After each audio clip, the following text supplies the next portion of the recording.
honey.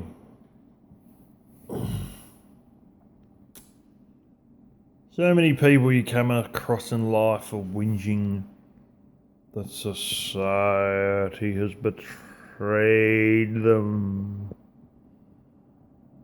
That, the corporation, the company, they done this and I got fired and this is not working out and my boyfriends keep leaving and fucking rah-de-da-de-da-de-da. But there's always an excuse you'll see, it's always the same old Mr. Anybody but me.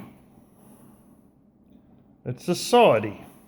It's the government. It's this one, that one, my parents, education, discrimination by employer, blah blah. You know the shit, you've heard it all.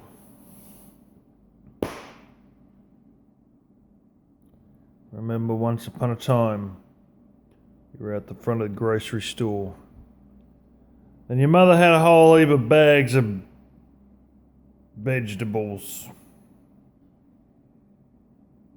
And what did she say to you? Make yourself useful and carry this bag out to the car. That's exactly what she said to you. Maybe not that accent, but you get the general consensus. We all had it happen, even if it didn't happen in an Australian accent.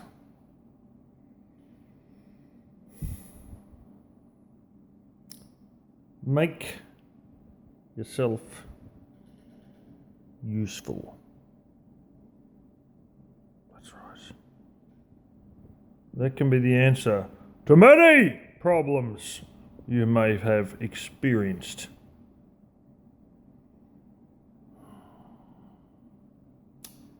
If you make yourself useful at a job, you become indispensable. I'm not saying you can't always be fired, but you get what I'm trying to say. You won't be just flicked from one place to another to another. Oh wow, I've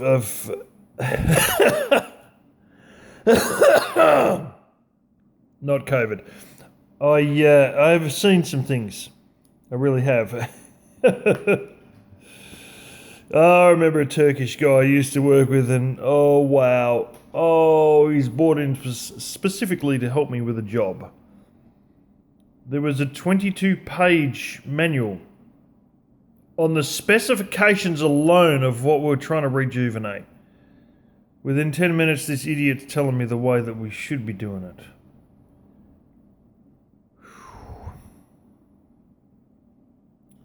He lasted 7 weeks. By the second week of deliberately disobeying and doing what the hell he wanted to do,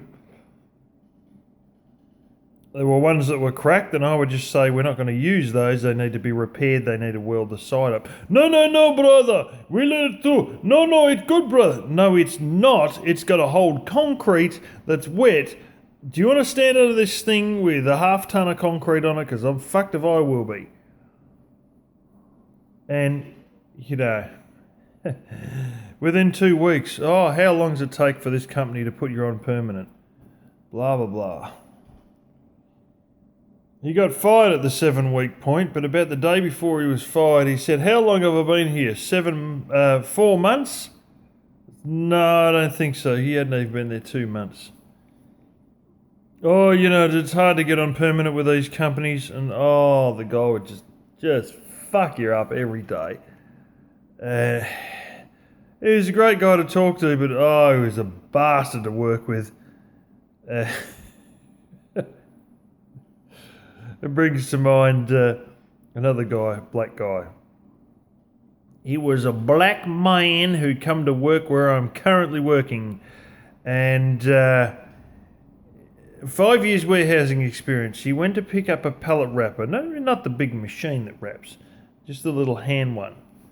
He picks it up upside down. This guy's got no clue what he's doing. He started off unloading containers. He got a hard container. The fridges were jammed in pretty bad arrangement.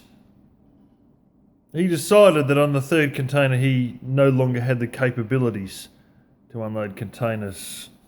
I said to the guy who's sort of second in charge, I said, "This is crazy. This guy's skills are decreasing over time." And you know what? They continued to decrease. He didn't want to do this. Couldn't do that. I remember a day wrapping pallets there. I kept dropping out stuff for the forklift. Another pallet. We had to load, it was actually 3 semis worth of these pallets. And we'd only do 1 semi a day, but we'd do it first thing in the morning. And I was bringing them out, and there was a point there where this guy was literally just looking into the sky for 10 or 15 minutes straight. And then he wrapped a few more pallets. Then he went to the toilet for 10 minutes. And we're like, oh wow, is he even going to have all these wrapped before the truck turns up? Like, honestly. Couldn't drive a reach fork, could barely drive a counterbalance. All this stuff had to come down out of the rig.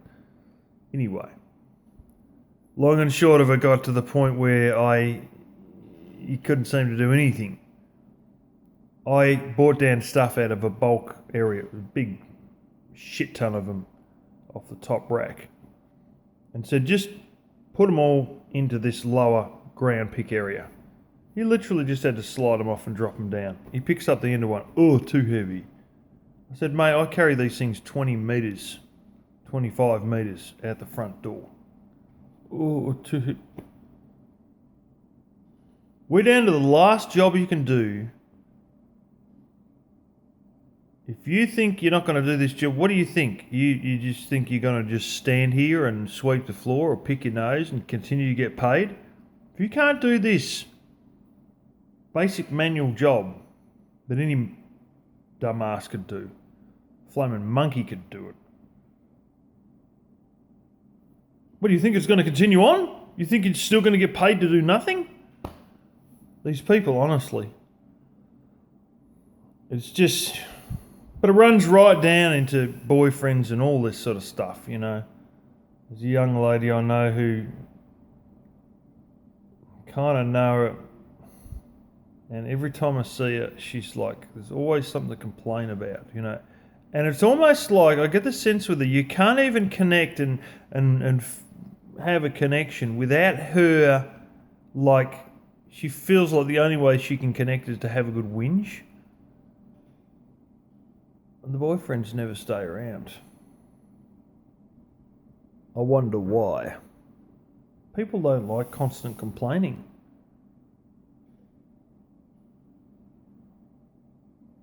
I wonder why the boyfriend isn't staying around. Just saying. Could. This is the thing. You make yourself useful.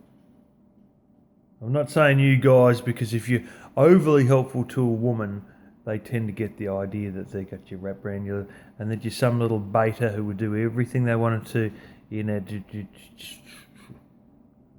Be very careful of being too willing in a relationship to bend to what a woman wants, because they just start looking at you as though they can push you around. And it never ends well. In terms of everything else, if you're useful, you become valued and you become indispensable. A couple of thoughts for you there.